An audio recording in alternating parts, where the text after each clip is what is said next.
Saints Row 3, a game that came out 10 years ago and by default is a tumor on my life. In this game, you play as the ultimate Giga Chad, whose sole purpose is to save the world from Epstein, a soy wojak, and the king of homoerotic wrestling in a city which is led by gamers and very erotic women.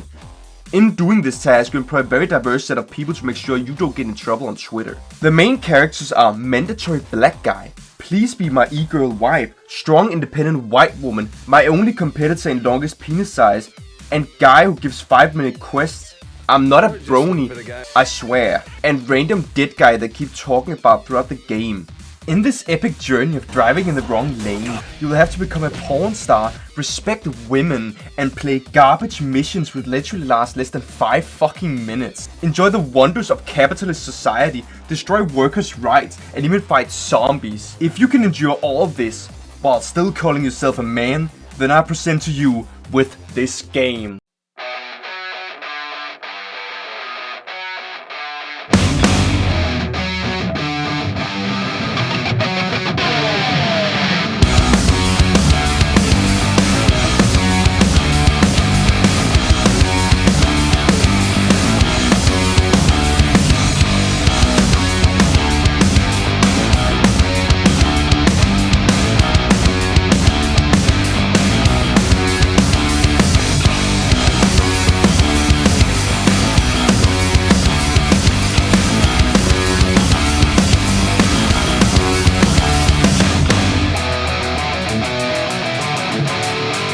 This game is big, yet not big enough, as diversity in terrain is literally comparable with the customer base at a fucking Build-A-Bear.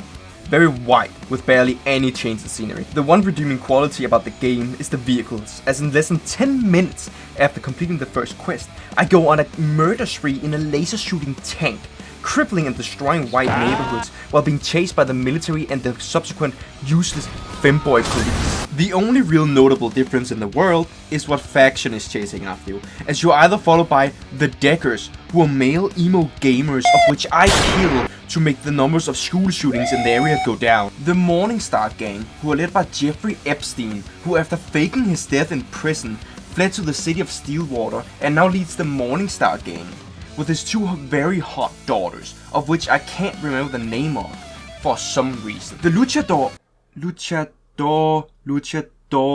who the fuck makes these goddamn names? Are the leaders of the other factions and use their power to kill women, wear very skimpy clothes, and run casinos to fund their homoerotic wrestling fights.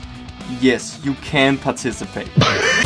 Stag are the president's lapdogs, as they're sent in when minorities gain too much power, or when a black president is about to get elected. Their main purpose is to shoot on sight, disregard civilian life, and do whatever it takes to kill you, even if that means spawning in right next to you, or killing themselves for a collective love of Pakistan. The most important faction is of course the Chad faction, also lesser known as the 3rd Street Saints.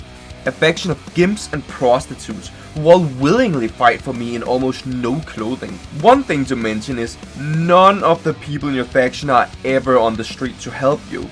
Like, ever. Unless you're talking about someone putting a bullet in my brain. The gameplay revolves around you picking up either a sniper rifle or a bazooka. These 2 guns literally constitute about 40% of all the main and bigger side quests.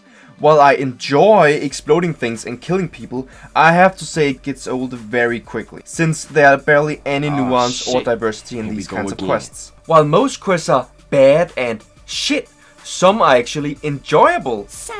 Let me walk you through one. One quest has you become a movie star where you have to save an alien queen with massive badongas, huge gasongas, ginormous basingas.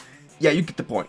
The quest was enjoyable as it gave me the full freedom to release my carnal, woman-beating power, where I tried every takedown in fucking existence. Very impressive how many takedowns are in the game. Gold star, 10 out of 10 on Metacritic. The questline diversifies and has you... yeah, it also begins to suck.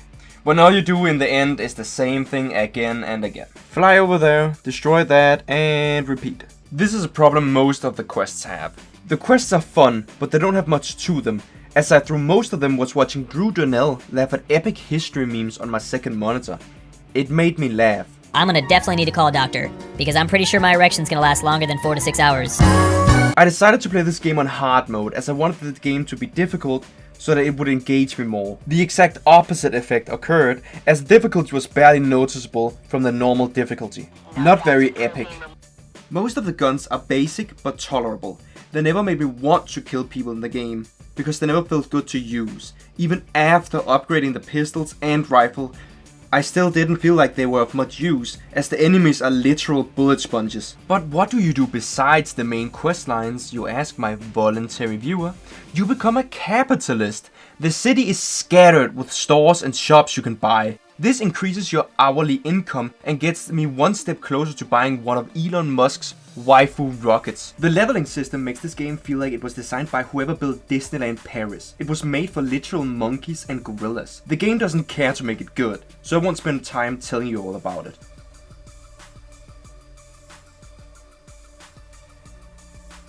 As I have not played the first 2 games, I had no idea what was happening lore-wise throughout the game, but that is what I get for playing the 3rd game in a 4th game installment. The main quest is literally a power fantasy where you, the protagonist, are able to take multiple shots like a gorilla and still be able to bitch slap 50 women without busting a sweat. Chad in this game is literally the definition of a problem solver, as in the game everyone needs Chad for everything. Chad, go kill Epstein. Chad, go kill an emo. Chad, kill an erotic wrestler. Everything is up to you, and I don't blame them. Have you seen these muscles? Every main quest consists of you calling a person, drive there, kill these people, steal this. The main quest essentially sucks, and only there to reward you with money so that you can buy another tattoo shop and become more capitalistic. There's no urgency in the game, so it saddens me that the quests are so spread out. In one quest, I would help someone, just for me to help another person, and then I would help the first person again. This is how it felt with the quests surrounding the deckers, as the quests to get rid of them are so spread out, so I completely lost interest as I never felt any urgency to complete these main quests, and I decided to just do side quests or hunt for collectibles instead. The characters that make up your crew are not fleshed out at all, so I didn't feel any longing to see any of these characters again, besides CMOS. That guy's a straight up pimp. CMOS was also the only guy whose name I actually remembered throughout the game, so yeah.